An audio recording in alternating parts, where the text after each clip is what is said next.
ఉంటాయి. అంటే లోతట్టు ప్రాంతాలు, అదేవిధంగా వాగులు వంకలు పొర్లే ప్రాంతాలు, అదేవిధంగా సముద్ర ప్రాంతాల్లో కూడా ఎస్డిఆర్ఎఫ్ అదేవిధంగా ఎన్డీఆర్ఎఫ్ సిబ్బందిని కూడా అలర్ట్ చేయడం జరిగింది. మెరైన్ రిక్వెస్ట్ శ్రీనివాస్ ఒక్కసారి మీరు అండ్ అలాగే సురేష్ లైన్ ఉండే ప్రయత్నించండి. కొద్దిసేపటి క్రితం భారత వాతావరణ శాఖ ఇచ్చిన రిపోర్ట్ ను బేస్ చేసుకుని Andhra Pradesh state disaster management authority tweet చేసింది. ఆ ట్వీట్ నేను చూపించే ప్రయత్నం చేస్తున్నాను. Andhra Pradesh state disaster management authority, Andhra Pradesh రాష్ట్ర విపత్తు నిర్వహణ సంస్థ ట్వీట్ చేసింది. ఆ ట్వీట్ ని మీరు చూస్తున్నారు ఆర్టీవీ స్క్రీన్ మీద.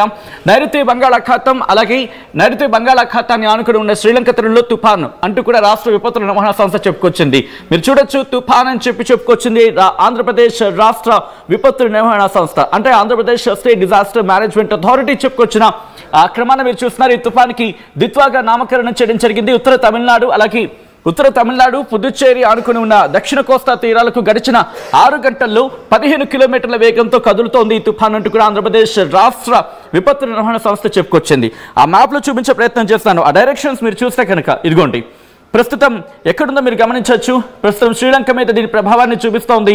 ఇది శ్రీలంక మీద ప్రభావాన్ని చూపిస్తూ చెన్నైని ముందుగా తాకబోతుంది. చెన్నైని తాకిన తర్వాత రాయలసీమలోని కొన్ని ప్రాంతాలకు, మరి ముఖ్యంగా చిత్తూరు మీద ప్రభావం ఉండబోతుంది. చిత్తూరు, నెల్లూరుతో పాటు కడప, కర్నూలు ఈ ప్రాంతాల మీద కూడా ఇంపాక్ట్ చూపించే అవకాశం ఉంది. రాయలసీమలోని కొన్ని ప్రాంతాలకు ప్రస్తుతం ఇది ఇంపాక్ట్ చూపించబోతోంది అనేది ఇక్కడ మనకి క్లియర్గా అర్థమవుతుంది. సో ఇక్కడ నుంచి మీరు చూస్తే కనుక ఇదిగోండి, ఇక్కడ డీటెయిల్ ఇన్ఫర్మేషన్ మీరు చూడొచ్చు. ట్రిమ్కోలి అంటూ కూడా, అంటే శ్రీలంకకు ప్రస్తుతం 200 కిలోమీటర్ల దూరంలో ఉంది. పుదుచ్చేరికి 610 కిలోమీటర్ల దూరంలో ఉంది. చెన్నైకి ఆగ్నేయంగా 700 కిలోమీటర్ల దూరంలో ఉంది. ప్రస్తుతం కేంద్రీకృతమై ఉందంటూ కూడా చెప్పుకొచ్చిన క్రమం. అంటే శ్రీలంకకు 200 కిలోమీటర్లు, అఫ్ కోర్స్ 2 గంటలు గడిచింది. గంటకు 15 కిలోమీటర్ల వేగంతో గడిచిన 6 గంటల్లో 15 కిలోమీటర్ల వేగంతో ముందుకు వెళ్తుందని చెప్తున్న క్రమం. ఇది కాస్త ముందుకు వస్తోంది. ఆదివారం తెల్లవారుజాముకి, అంటే ఈరోజు మనం మాట్లాడుకున్న క్రమంలో ఇంకా గురువారానికి సంబంధించి మనం మాట్లాడుకుంటున్నాం.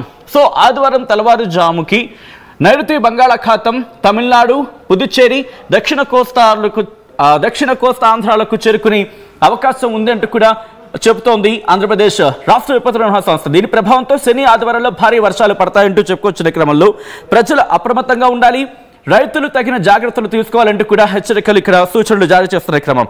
సో దానికి సంబంధించిన డీటెయిల్ ఇన్ఫర్మేషన్ మీరు చూడొచ్చు. ఆ తర్వాత మ్యాప్ లో మీకు చూపించిన ప్రయత్నం చేసిన డైరెక్షన్ సంబంధించి ఆంధ్రప్రదేశ్ మీద ఇంపాక్ట్ చూపించబోతోంది. రాయలసీమ మీద దీని ప్రభావం ఎక్కువగా ఉండబోతుంది అనేది మ్యాప్ చూస్తే మనకి అర్థమవుతుంది. సో ఆ తుఫానుకి సంబంధించిన డైరెక్షన్ ప్రస్తుతం ఎక్కడి వరకు ఉంది, ఎలా వెళుతోంది, ఎక్కడి వరకు వెళ్తోంది అనేది మనం చూసే ప్రయత్నం చేస్తున్నాం. ఒక్కసారి నేను మళ్ళీ మా ప్రతినిధులు సురేష్ అలాగే శ్రీనివాస్ గారికి వెళ్ళే ప్రయత్నం చేస్తాను. ప్రస్తుతం ఎటువంటి సిచ్యువేషన్స్ ఉన్నాయి, ఎటువంటి అలర్ట్ ఉంది, ఎందుకంటే చెన్నైని తాకిన తర్వాత ఇటు చిత్తూరుని తాకే అవకాశం కనిపిస్తోంది.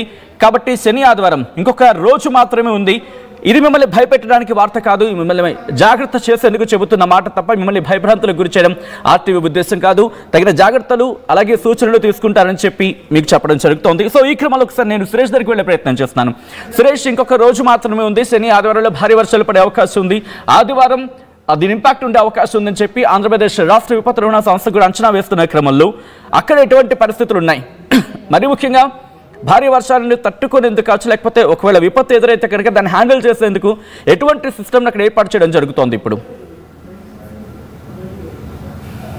సచిన్, ఏదైతే ముఖ్యంగా మనం చిత్తూరు జిల్లా కావచ్చు, అన్నమయ్య జిల్లా రెడ్ జోన్ లో ఉన్నటువంటి పరిస్థితి, తిరుపతి ఎల్లో జోన్ లో ఉన్నటువంటి పరిస్థితి.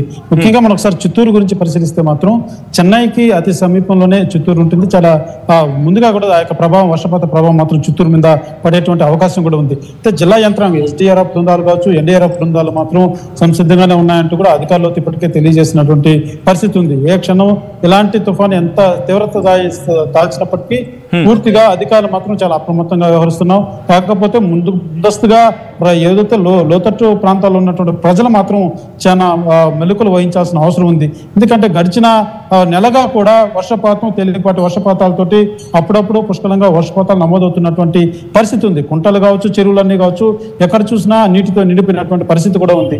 అయితే ఇప్పుడు వచ్చేటువంటి దిత్వా తుఫాన్ ఎఫెక్ట్ మాత్రం తేలికపాటి వర్షం పడినా కానీ వరదలు కావచ్చు, కాలాలు కావచ్చు విపరీతంగా పారేటువంటి పరిస్థితులు ఉంటాయి. అదే రకంగా రైతులు కూడా ఇప్పటికే వరి రైతులు కావచ్చు, ఏమంటే రైతులు కావచ్చు మదనపల్లి సమీపంలో అంతా కూడా ఇప్పటికీ అనేక నష్టాన్ని కూడా కలిగించింది గతంలో వచ్చినటువంటి వర్షపాతం. అయితే ఈ తుఫాను వల్ల మాత్రం లోతట్టు ప్రాంతాల్లో ఉన్నటువంటి ప్రజలు చాలా అప్రమత్తంగా ఉండాలి.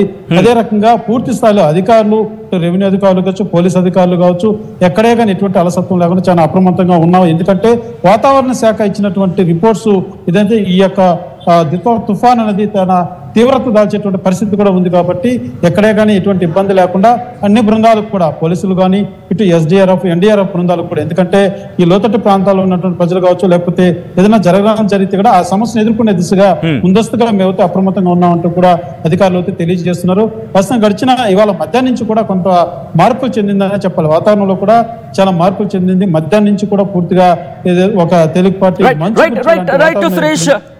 సురేష్ ఒక్కసారి